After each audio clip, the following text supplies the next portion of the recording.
Los planes de Mahoma para la defensa de la comunidad comenzaban a incluir la palabra yihad.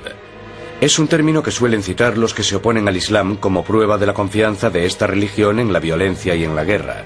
Pero el verdadero significado de yihad es algo muy diferente. Yihad procede de la raíz arábiga yihada, que significa lucha. Se hace referencia a ella continuamente como una lucha en nombre de Dios. Si la yihad es financiera, se responde financieramente. Si la yihad es violenta, se responde con violencia. Y esas son maneras de restablecer la paz.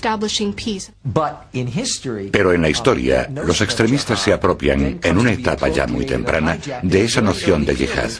Y eso es lo que se relaciona con lo que los extremistas como Osama Bin Laden y Al-Qaeda hacen mucho más tarde. Apropiarse de este concepto de yihad para legitimar lo que ellos quieren hacer. Mahoma ya había hablado de la yihad cuando los musulmanes aún vivían en la Meca, pero las nuevas revelaciones hacían hincapié en un aspecto diferente de la yihad. Llegaron en un momento en el que los musulmanes de Medina luchaban por su supervivencia. Los Quraysh habían conseguido que la mayoría de ellos saliesen de la Meca sin llevarse nada de valor. Cuando Mahoma y sus seguidores llegaron a Medina, eran en cierto modo exiliados de su ciudad natal. Estaban sin empleo, por decirlo claramente. No tenían ninguna forma de ganarse la vida.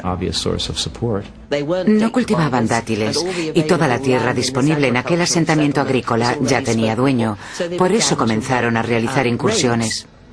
Dios había dado a los musulmanes la orden de luchar, y ahora las revelaciones de Dios permitían que esa lucha incluyese el derecho a la supervivencia.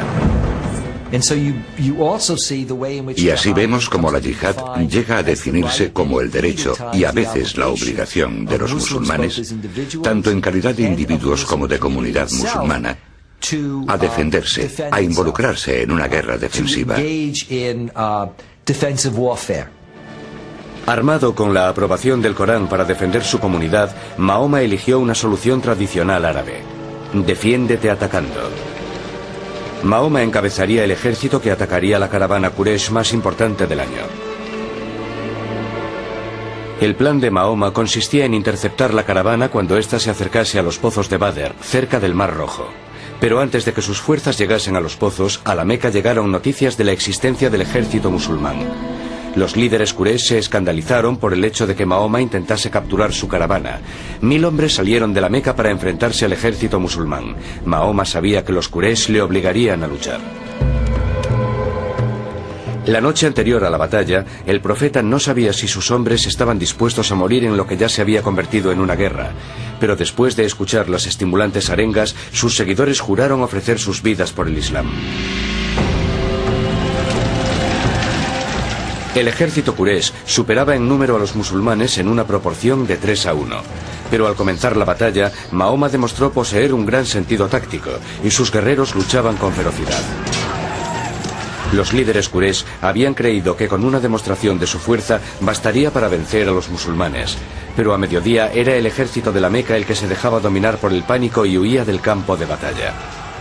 La entrega y unión del ejército musulmán habían salvado al Islam, pero el Islam se revelaría no solo merecedor de la victoria, sino también capaz de ser compasivo.